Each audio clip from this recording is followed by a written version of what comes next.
Hello and welcome to this week's What Were They Thinking? The first piece of news we have is suspension of all hydroxychloroquine trials that were being supported by the World Health Organization. As you may have heard previously, hydroxychloroquine was supposed to be one of the viable options for a treatment that would help to reduce, if not eliminate, the need for a vaccine for the CCP virus. The hope with hydroxychloroquine was that if it was effective, it could reduce mortality and reduce the duration of hospital stays. This would increase the medical system's capacity to treat more patients and fewer would die. Later clarification from the World Health Organization made clear that this was only going to be a temporary measure and that it would be re-evaluated in 2 weeks. That is enough time for them to review the data and figure out what is happening and if there is an otherwise previously undetected danger. This decision might well be building on the largest study of chloroquine to date. This is a study that's been recently published and involved 96,000 hospitalized patients. Cutting to the chase, it did not seem to have any benefit, and may in fact have had a higher attrition rate than other treatment options.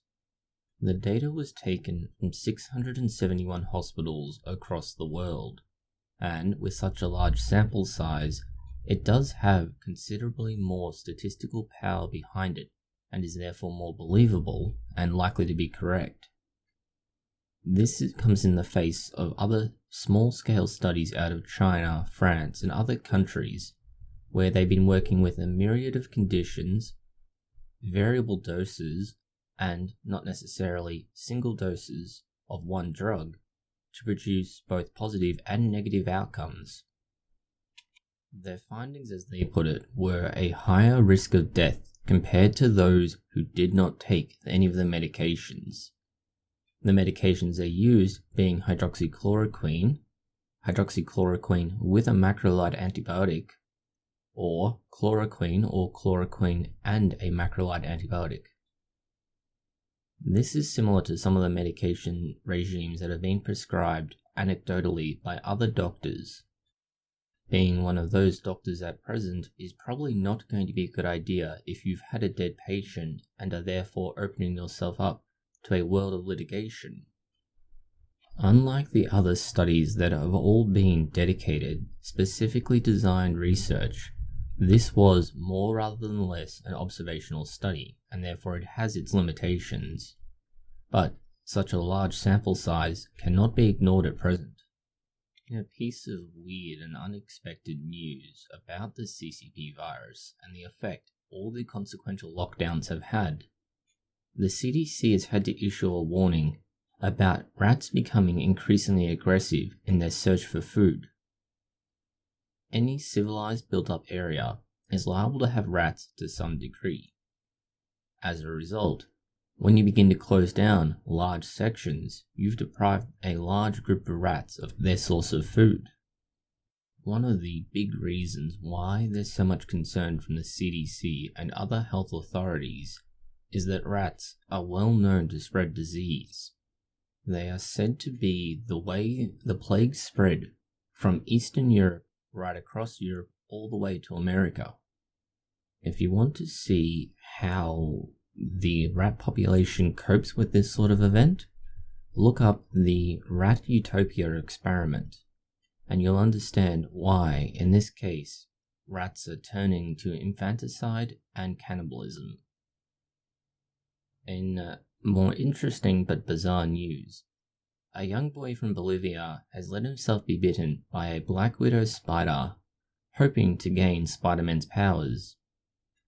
The young children aged 12, 10, and 8 were obviously not aware of the need for a combination of spider bite and gamma radiation. Barring that, they seem to also be unaware of the fact that the black widow spider is incredibly poisonous. Fortunately, the children, after being taken to a clinic, hospital, and then a children's hospital, recovered, but it's worth bearing in mind that the black widow spider has venom incredibly powerful even for its size and the amount of dose you might get. As a result, they're normally not an extremely aggressive species, but children, due to their size and underdeveloped body, are at more risk than most.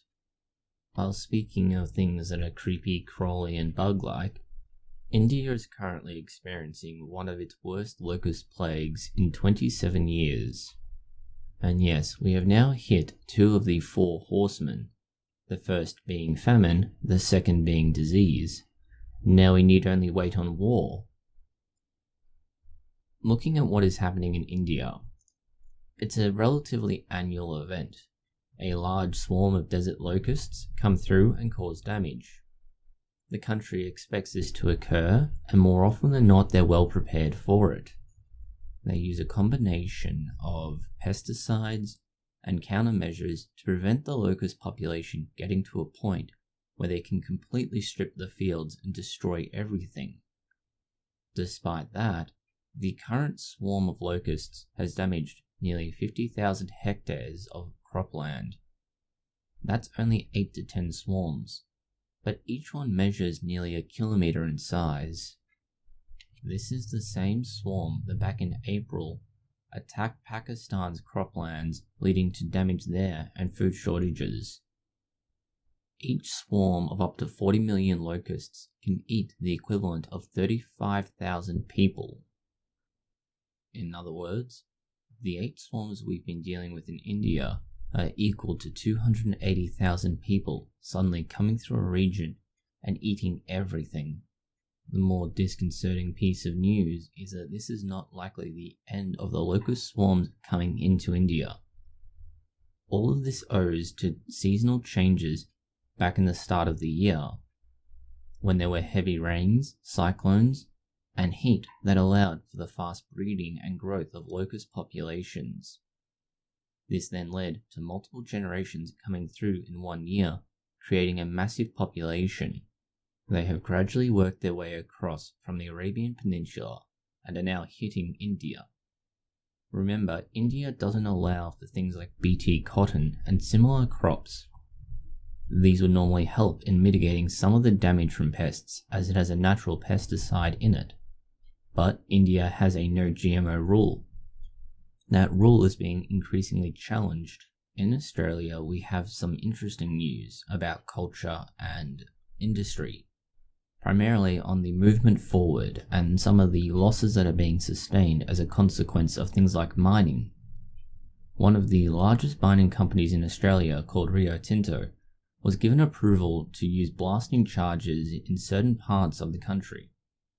These parts of the country contained rock shelters that were being used up to 46,000 years ago, and possibly more. Unfortunately, they held a lot of cultural and historical significance to the Indigenous population of Australia. The blasting exercise has destroyed them, and as a result, the Indigenous population that has traditional ownership of that land has felt rather put off by the whole thing. The problem with that is that the company had legal permission to do this, and the site was not considered protected. This has led to some disagreement between Indigenous landowners and those who have some say in the matter, such as companies like Rio Tinto. Both are operating within the legal framework as it exists now, and there's argument that there should be changes, whether that's ensuring there's a more stringent requirement to consult the landowners, or it could be that companies have a legal right to use the land as they see fit once it's been purchased. As a result, there are ongoing disagreements between how these matters should be dealt with, but it highlights that at least in Australia, there is a significant gap between the way the law has been set up and the intended purposes of it. Finally, we have some bizarre but interesting information that could be of interest if you are looking into the way the universe has developed, specifically on why so much of the world and life in general, if not the universe as a whole, follows a common phenomena in chirality, that is, which way things point. Nearly all of the most common objects in the universe that have chirality are left-handed. This is why a theory has been proposed that it's possible that DNA and other things that we are familiar with that all have chirality have developed along the same line of reasoning and evidence, primarily being a left-handed or right-handed for a particular group of things due to the ionizing radiation that came through Earth's atmosphere. That this may have promoted a single tiny difference, but due to the massive effect it had over such a large area, and the length of time it had to have that effect, it was compounded to the degree we see nowadays, where something like a snail shell will follow the same spiral direction, with rare exceptions. The way they've described this is that as energy, and particularly radiation, passes through the atmosphere, it gets deflected, broken down, and eventually becomes simply muons. Muons are the basic form of energy after everything has been broken down, but they have a tiny lifespan, microseconds, and only a couple of them. As these then decay further, they then become electrons. The way all of these steps have been selected for, starting at the atmosphere right through to when the muons pass below the ground, allows for a single-handedness and specific side to be selected for. That creates the known chirality that we see nowadays. Modern complex life forms aren't going to be affected by this, but if we go back millions of years, the more basic, fundamental life forms that existed way back when are going to be vulnerable to these tiny changes. While it may not be possible to prove based on the evidence from way back when, we are able to test the theory using bacteria and ionizing radiation in a lab. Bacteria are small enough and their DNA is accessible enough that we could, in theory, be able to observe the same phenomena over hundreds, if not thousands of generations. That's all the news we have for you this week. Thank you for watching, and if you've enjoyed it or found it interesting, consider liking, sharing, and subscribing. Please post any comments, questions, or suggestions below.